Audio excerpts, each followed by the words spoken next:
Welcome to the Center for Languages and Intercultural Communication at Rice University.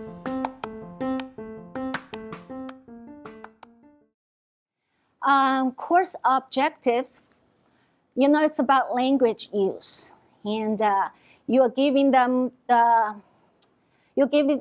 students the opportunity to use the language and to raise their competence, linguistic competence, pragmatic competence, and also what Victoria just showed, talk about the interactional competence. So we were talking about integrated language use.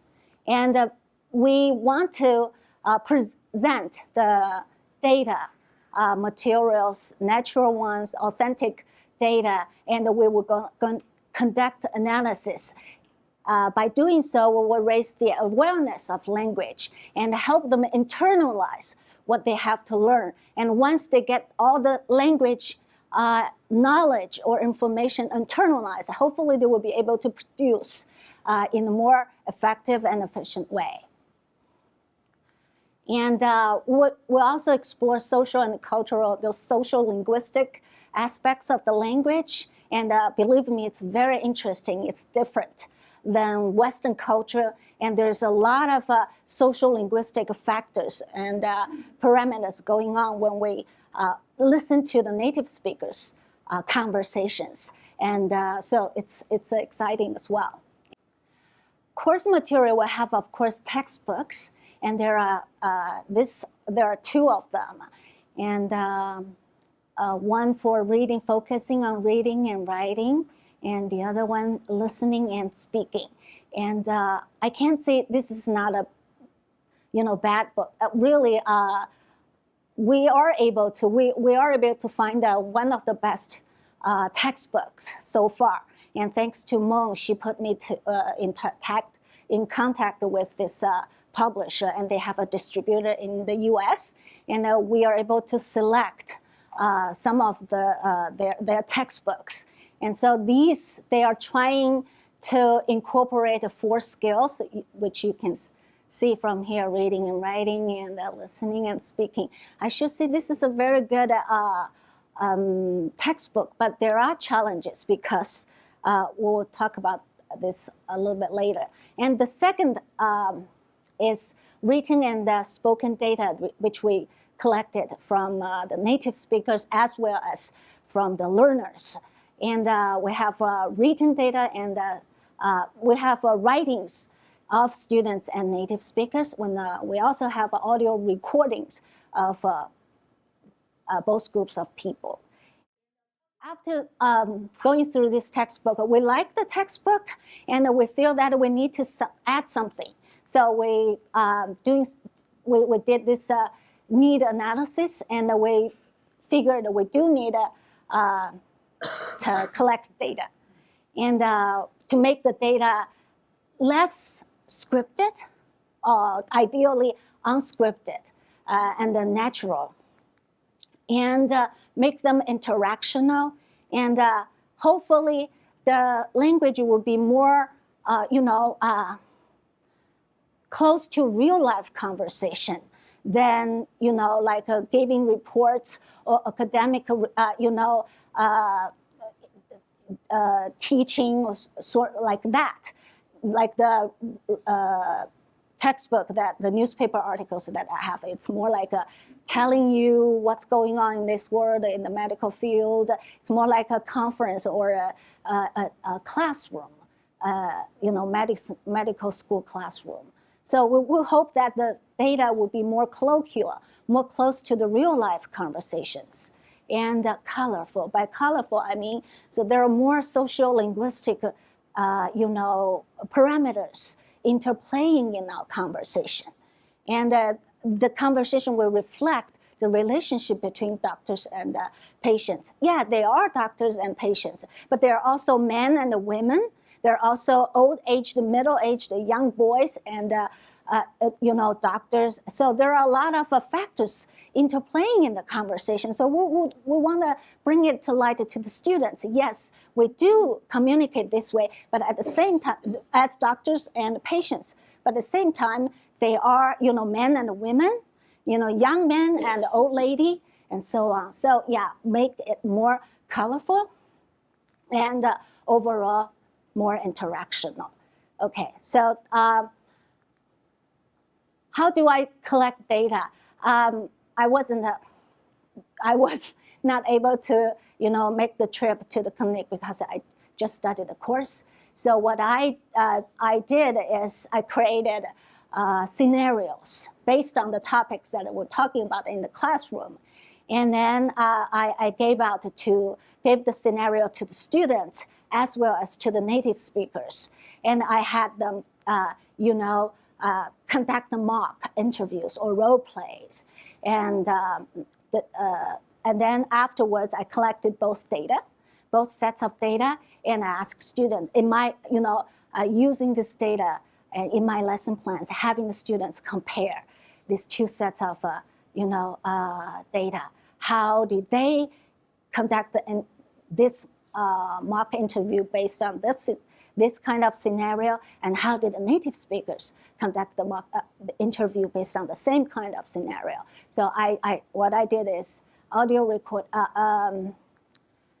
recorded doctor-patient mock interviews and by students, and also the mock interviews by native speakers. At the beginning of the semester, I was able to find some doctors or retired doctors.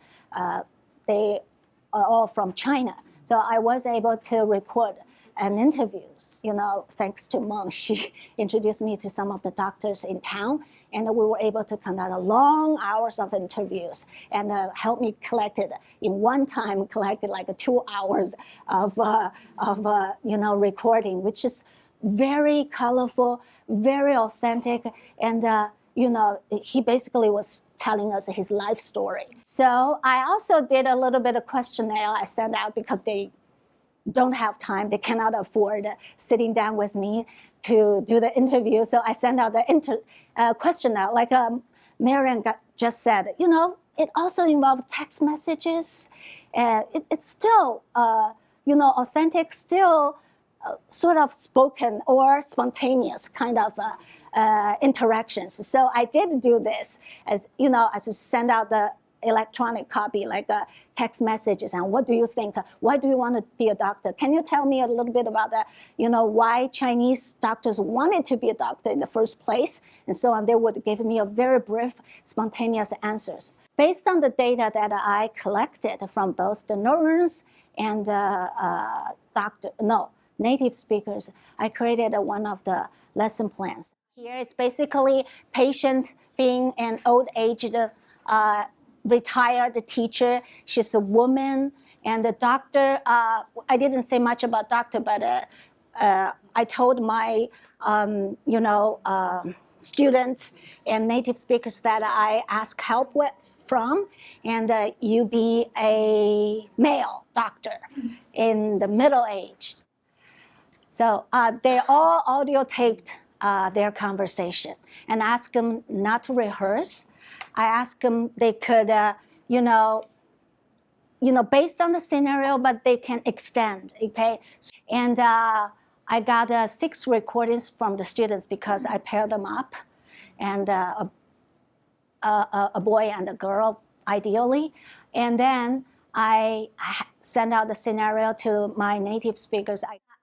Afterwards, I spent a lot of time, probably a week time, studying those data.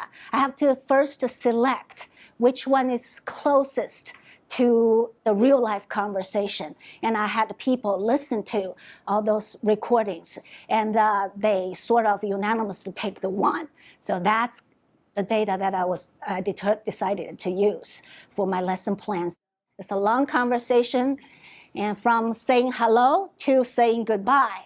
So a long conversation, but I realized there are 3 different discourses going on here.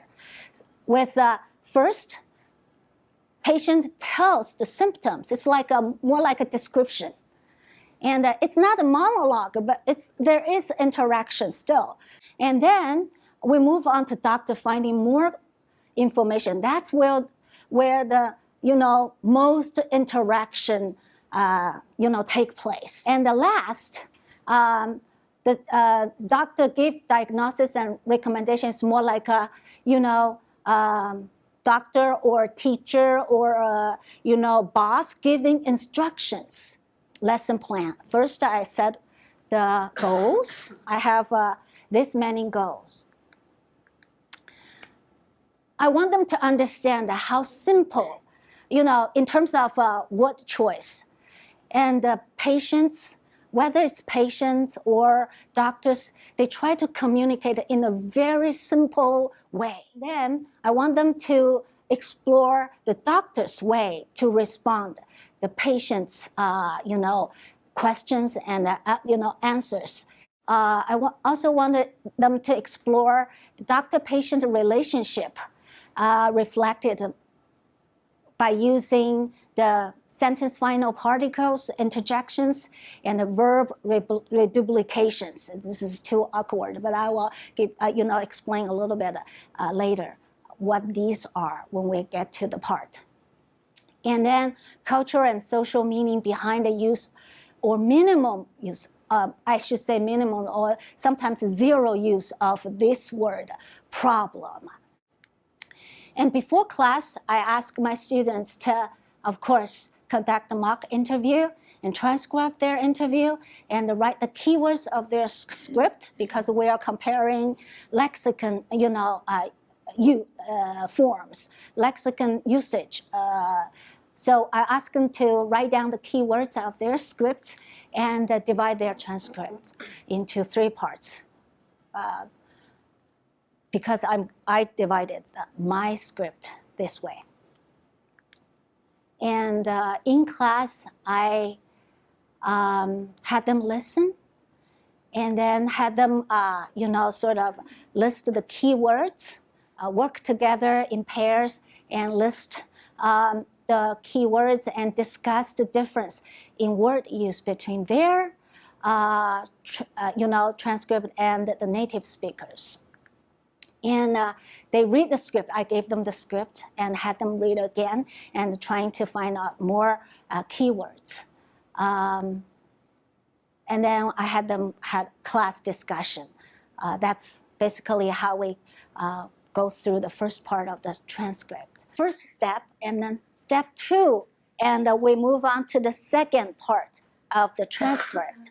And like step 1, I had them to listen and pay attention to the transitional words, okay? Before the doctor asked the question and after he started thinking, well, let's move on to the next question. So I want the students to compare and list the transitional words between doctors' questions. And they read the script and hopefully find more transitional words. Oh, and just these 2. Oh, tells patients, oh, I understood. Before he moves on to the next question, he wants to give this patient a notice. I had my students explore that, have the discussion. Oh, 下一个。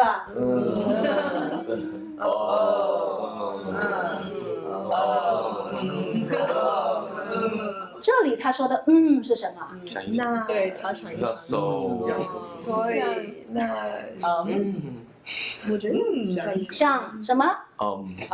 什么意思？为什么像要问下面的啦，我现在要到下一个问题去了，看到没有？We look at the last step. I have the students to look at the whole transcript and ask them to, when discussing the symptoms, the problems, or the issues, physical or mental, what would the doctor say? And I ask them, what did you say? What did you use to refer to all those issues? And we came up with the comparison. We had student samples over there. They use these to refer to excuse me, the patient's situation, and the native speakers. They use two different sets of vocabulary, as you can tell. And I think they are very good data, and they can be reused in all sorts of courses when it comes to language, authentic data and language analysis.